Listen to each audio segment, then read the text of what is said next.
Ladies and gentlemen, we're in Nebraska and we only have, I don't know, a very short drive left before we leave Nebraska. And Rena, I have to do something I have never done before in each state. And one of the things that I have a ton of respect for is truck drivers. So as we're going down the highway, I'm thinking to myself, you know, I've never been inside of an 18-wheeler. I've always heard about it. I think it's so awesome.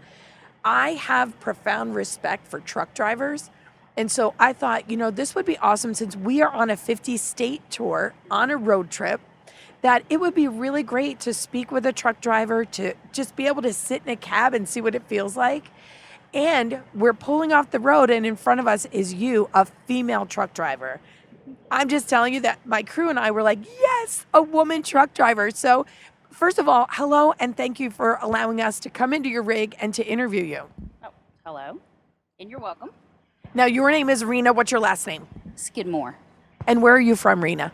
I am actually from Marshfield, Missouri. And how long have you been driving a truck? I've been out with my husband for 2 years. Okay, for 2 years. And your husband, I'm assuming, is also a truck driver. Oh, yeah, he's been doing it since the 90s. What made you decide to get your license? Our one and only son got married, and there was really no reason for me to be at the house by myself. And yeah, but you know, here's the thing, Rena, a lot of women would be like, okay, so I'll just come sit next to my husband. They wouldn't go decide. This is a monster truck here. Like, we're not playing around. How big is this truck? Do you know? Well, the trailer's 53 feet. You know, yeah, it's overwhelming. Some days it really is. It is, and this is a classy cab. I mean, this is gorgeous in here. Thank you. We got this one, and I'm like, that's it. I like this one. This is gorgeous. Now, have you always had a passion for driving or road trips, or where did it start for you? Well, whenever I was 16, I remember my dad always told me, he says, Rena, he says, you can keep the tires hot. Because he'd come home from work, I'd grab the car keys, and I was gone. We'd take vacations every year, and I just like going places. You know, we always took a road trip from New Jersey to Florida every year, and we took a different trip around the country, which is where I met my husband. I've always been a road tripper too. I just love being out on the open road. It's so freeing. Like, how do you feel when you're out there? I like it. You know, so some of the places you do week after week, but you can see the different changes in things. You know, or oh gosh, something happened there. You can see it. You know, it's just interesting. I feel like the truckers in general, I was telling the girls when we were discussing, you know, should we interview a truck driver, was that outside of the police force, I feel like you guys are really like a united front. Does it feel like you're a part of something bigger when you're out on the road, or no? To drive one of these things, it's not easy. It's not. But it's like you're all out there together patrolling, and I know you have a CB, right? And so you communicate that way. When we used to do our road trips, we had a CB in the car. My handle was honeysuckle. That's funny. I know. My husband talks on it. I will a little bit. I'm just not into the CB thing much. Well, you're not into Facebook either, so I'm not surprised. So what's your CB handle? I don't have one. You need a handle. I mean, if somebody says something to me, you know, I'll say whatever back, but no, I don't have a handle. I used to love to get on there, and then they'd talk about, I don't know, was it bears or something, with the police officers letting you know what's ahead, and it was just like, it really felt like such a family. And, you know I've heard on the news if there's missing children or things like that, all of the truckers, you guys can be reached on your CBs, and you can be the eyes and ears, like outside of the police force. That's really what I kind of mean there. Yeah, we were actually up towards Detroit.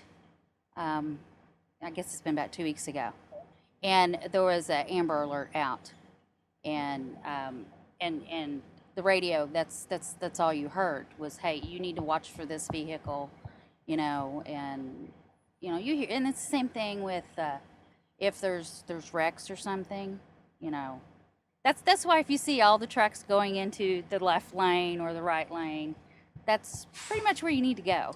Exactly. I think that's so cool to be part of a bigger entity like that. I think it's really neat. Now, you have two adorable dogs here, Max and Ozzy, and they are black Shih Tzu poos. What is it?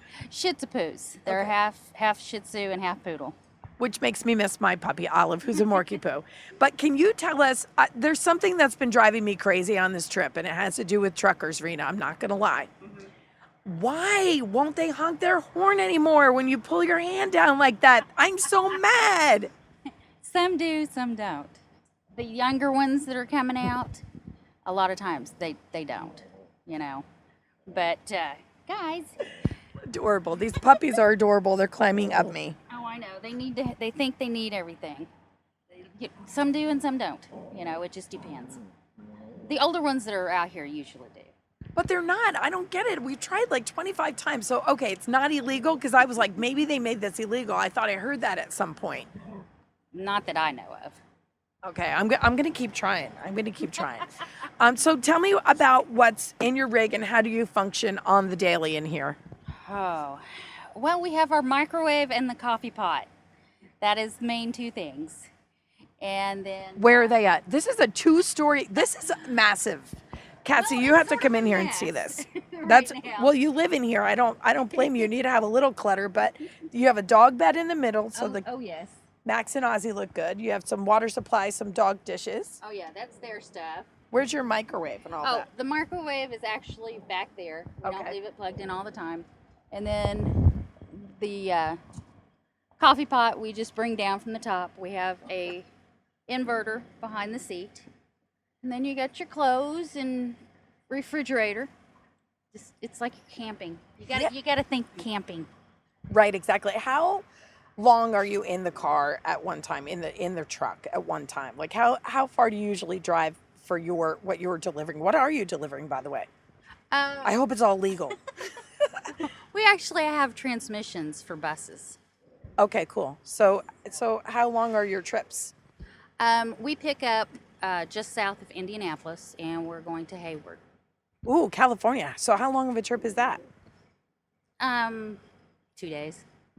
Awesome. So you go 2 days out. Do they give you something to bring back or no? Produce. We pick up produce and go back. That is super cool. Is that what you usually deliver? You're bringing up bus parts and bringing back produce? Pretty much. They have different stuff going out, but it's produce always going east. Yeah. Well, I want to thank you for allowing us really into your home away from home. Even, I mean, you have your dogs here, you're all snuggled in. This is an amazing rig. I would love to drive this myself. Oh. Hi, honey. Honey, I'm home and I had a hard day. He's Pour got me a breakfast. cold one. Oh, by the way. I gotta go get some fruit. I just got there. Oh, okay.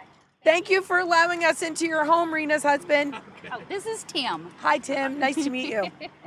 Okay, so thank you so much, and we will let you guys get back to your breakfast. Okay, that's okay. Bye, Max. Bye, Ozzy. And I talk to you, and I talk to you, and I talk to you, and I talk to you, and we love, and we hate, and we demonstrate. We try to relate. This is my breakthrough. Whoa, sit down.